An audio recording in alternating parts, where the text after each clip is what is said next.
Okay everyone, welcome back to another video on the channel. Today we're back on GT Sport and we're back with a daily race C track guide driving the McLaren GTR, which is the strongest car for this week's daily race time trial. It is very much a power track. I wasn't sure if some of the other cars would actually outperform the power cars, but it does seem that it is going to be, in terms of time trial, the only car that's going to really push the limits is probably the McLaren. There is more time left in the lap I've actually done here.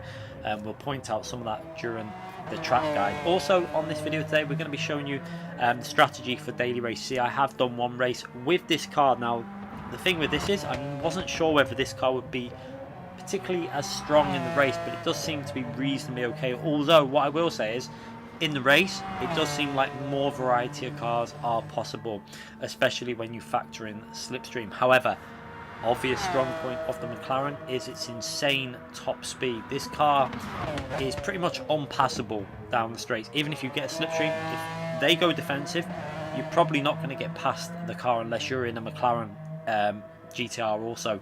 That's probably the only way you're going to get past. Even the Corvette will struggle pretty much to get anywhere near. Once they pull out to go outside the slipstream, they're just going to lose the acceleration compared to this car. But yeah, for the track guide we're going to go through all the break points.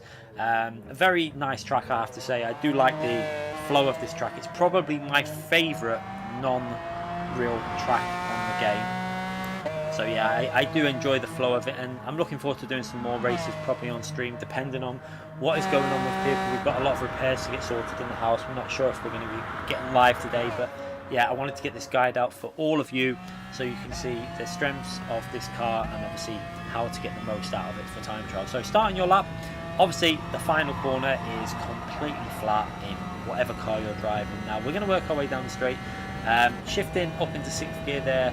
And starting, you can already see the advantage of this car. Other cars are only hitting 158 by the end of this straight, and this is already doing 162. Braking just before the 100 board for your first major braking zone. You can see quite a bit short of it. I like to make sure you brake before, and even then you can see I braked a fraction too late, had to downshift a second, and we actually started to slide a bit. Although as long as you hit the apex with your left hand tyre just as close as you can to the curb on the left there, you can see skimming it almost perfectly there, you should come out of the exit pretty well. But you can see because of the line and the sliding line I took through there, we did lose a bit of exit speed, but we upshifted to 3rd gear quite nicely, and then flat out through this section. There's no need to lift or anything through them corners. It's all about the line you take. Now into the next braking zone, just slightly behind my previous best time. You can see by the ghost there, braking just past that 50 board on the right hand side. You're going to see the braking inputs just going in there just as we go past or underneath the 50 board. And now we're going to downshift to 4th, then to 3rd gear, and you're going to try and hold this line to the apex. You want to really get the left hand tyre almost onto the curb. You can see I actually got onto the curb a bit, and then try and get the car as far to the left as possible, because you're going to rotate it into this next right hand corner. This section is really enjoyable when you get it right. So you can see onto the brakes, trying to get that rotation. So what you're trying to do now is swing it left to chuck it into the right side of the apex. You can see the way the car swings in there and clipping the right hand curb with the right hand tyre. And an early upshift into 3rd gear, I find it really helps me out there. It just stops the car running wide and you get quite good traction. You can see still behind my previous lap, my previous best, but not doing bad compared to the top time. Now we're going to brake just past that 50 board, a little bit of braking input, and then you're turning in just past that blue board on the right hand side that we highlighted. And now this is a very important corner. You need to stay very close to the wall on the left and get on the power as early as you can. So you can see very early on the power, keeping it close to the wall, really using the full width of the track, trying not to hit the barrier on the right hand side there. You can actually get away with skimming it sometimes. You can see again I'm still slightly behind my previous best lap, but we're just slightly behind the top time, and also that top time is actually set on a I let the top time start 4 attempts ahead of my go, so yeah, it's a bit deceiving that. But yeah, braking just before the 100 board now into this really tricky braking zone. You want to try and brake early. I actually braked a little bit too late again. You can see that I slightly missed the apex here. I'm going to show you the purple line is you really want to be close to that purple line through there, almost skimming the wall on the left hand side, but I actually ran a little bit wide, you can see with that red line, and that meant I had to turn the wheel more when getting on the power, which then loses you even more time on acceleration all the way up the hill. But again, you can see we're not that far behind the top time, because that is a 4 attempts deficit that we're behind. We start the ghost 4 attempts behind, and now into this really fast flowing section, you can see you really need to make sure you turn in and get the car onto that right hand side to swing it back into this left hand side now, so your left tyre is clipping where that green circle is. You want to be getting as close as possible to the barrier on the left here and getting on the power as early as you can. You can see I had to keep getting off and on the throttle because I wasn't 100% confident that we'd get through that corner, but we just about made it, getting the right hand tyre right to the edge of the curb there, and now working our way into the next braking zone, which we're going to be braking just short of the 100 board here. You can see just short of the 100 board above our head there. Onto the brakes and try and keep the braking in a straight line before turning in quite late. You can see you've got to be very patient and resist the urge to turn into this corner, because the wider you turn in, the better exit speed you'll get, trying to get as close to the wall on the left hand side again as possible. And early on the throttle, you can see keeping about 50% throttling on there just to try and give the traction a little bit more go coming out the corner. And then yeah, that's where I gained over my previous best lap. So I do think I can get down to at least a low 0.3. I actually think you'll see times on 38 1s and 0s by the end of the week, because there is a lot of time to gain on this track once you get the momentum and carrying the speed through the corner. So not a bad lap to start the week, a 1 minute 38.4. It is in the top 10 stars. I presume it won't be there pretty much within 24 hours, because I think that there's a lot of pace still to come off the lap I've done. Let's take a little look at that lap from the chase camera anyway, to try and show you where we lost in gains. You're going to see through here that little bit of a drift through there, and then slower on the power than what I would have liked, but we did use the full track. So yeah, maybe half a tenth, not even that, down at this stage on the optimal line through there, and then braking just past that 50 board, swinging it in. We got onto the curb a bit, but what that did do is it gave me a really nice line through here. But again, not perfect, but again, probably only like half a tenth to a tenth down on the optimal at this point. And then braking just past that 50 board.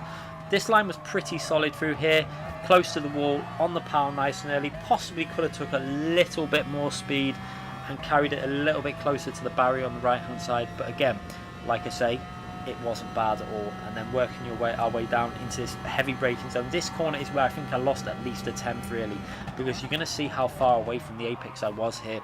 I just completely missed that apex, and then you can see on the throttle it just twitched a bit because we had to put a lot of steering inputs in. So maybe a tenth loss there. So probably about a tenth and a half down on the optimal at this stage.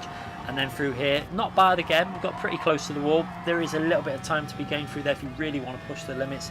You know, getting as close to that barrier as possible. And then the final corner I actually did quite well. Took a nice wide line, skimmed the apex there, onto the throttle quite nicely, and actually got quite a good exit speed. So yeah, I think there's a tenth and a half at least to come off this, which will put us down into maybe a late 0.2 or something like that. But whether I'll end up pushing that is probably unlikely with playing other games and stuff, but I hope this will help you out.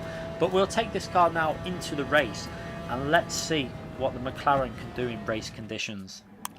So this was the first race. I've only done one race at this combination. We went straight from time trial into the race, not driven any other cars. I did drive the Mazda yesterday actually, so I could try that out in a future race. But yeah, I wanted to give this McLaren a go because it is the strongest car for time trial.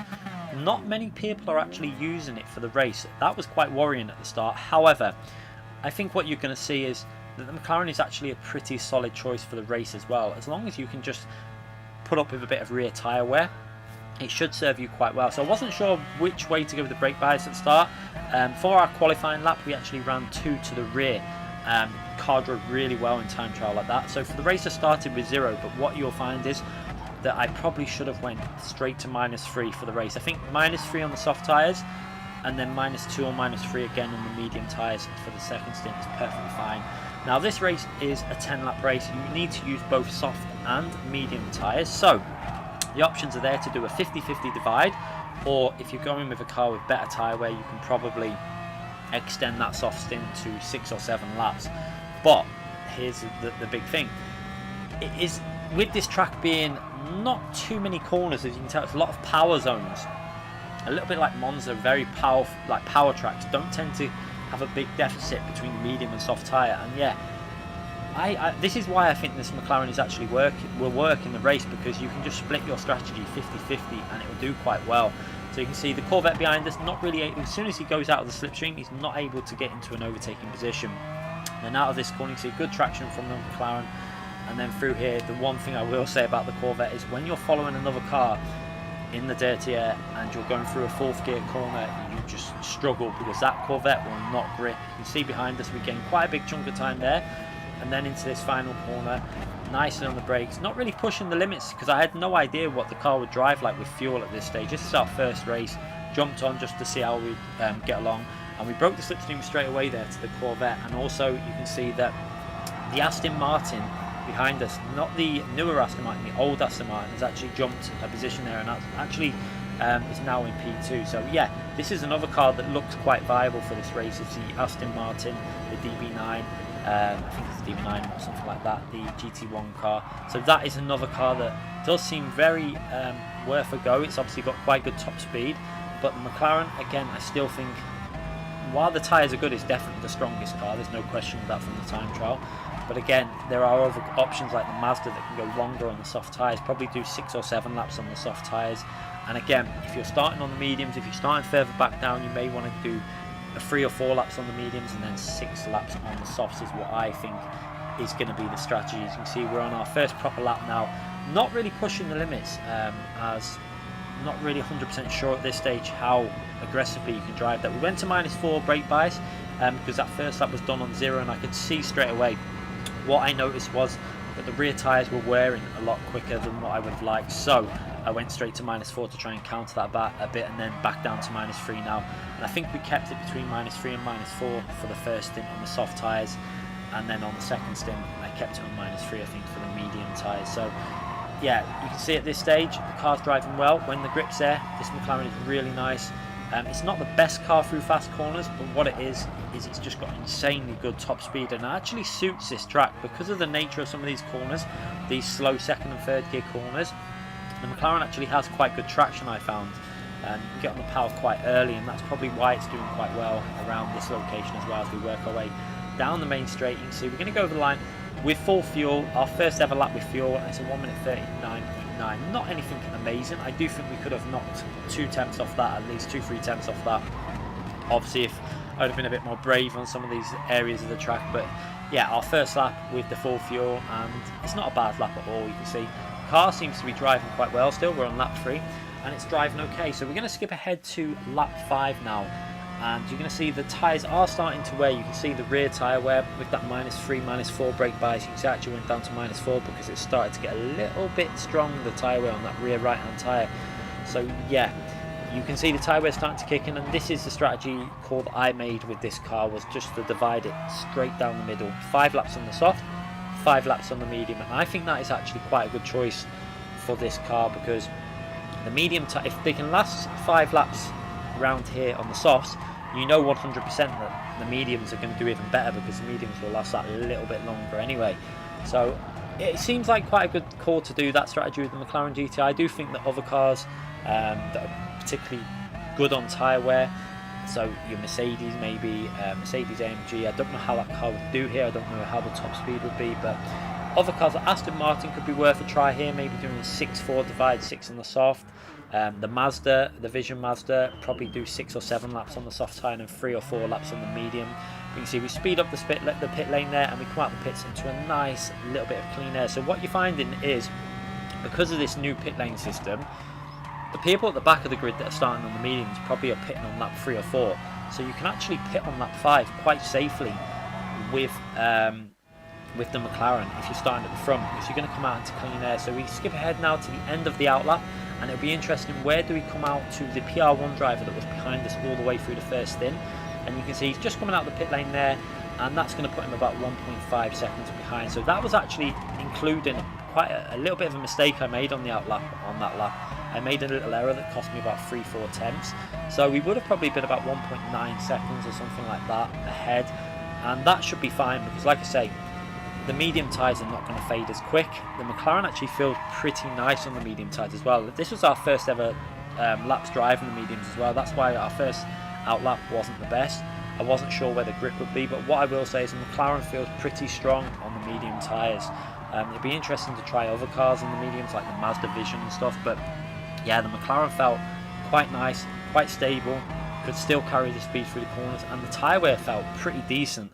You can see as we skip through to the final lap of the final laps of the race, and the tyre wear is still looking pretty good. We're on lap 9 here, and we've not really got any issues with the tyre wear. We've got the PR1 driver still behind us, and we're managing to hold him off, and there's no real issues. The tyres are, yeah, there are a little bit of wear on them, but the strategy of the 50-50 split seems to be working spot on.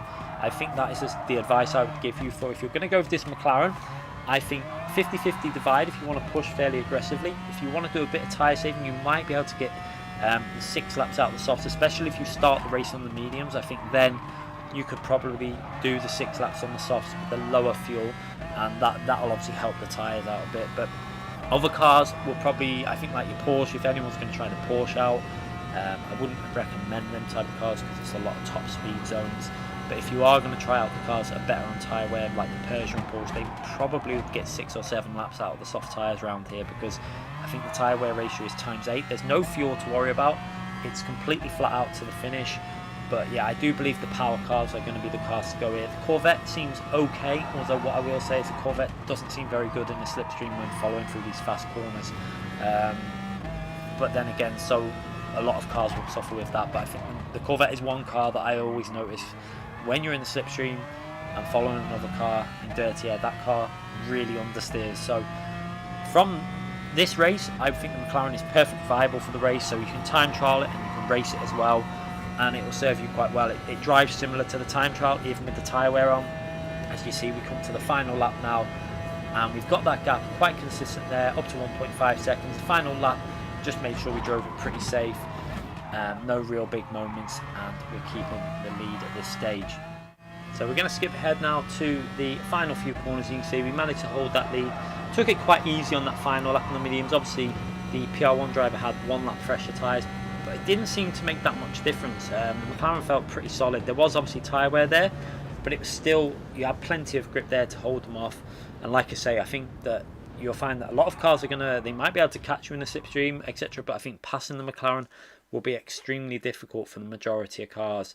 So yeah, the McLaren is 100% viable for the race, and I think with that car, the 50-50 divide is pretty much perfect. Other cars, you will go that extra lap and do 6 laps on the softs.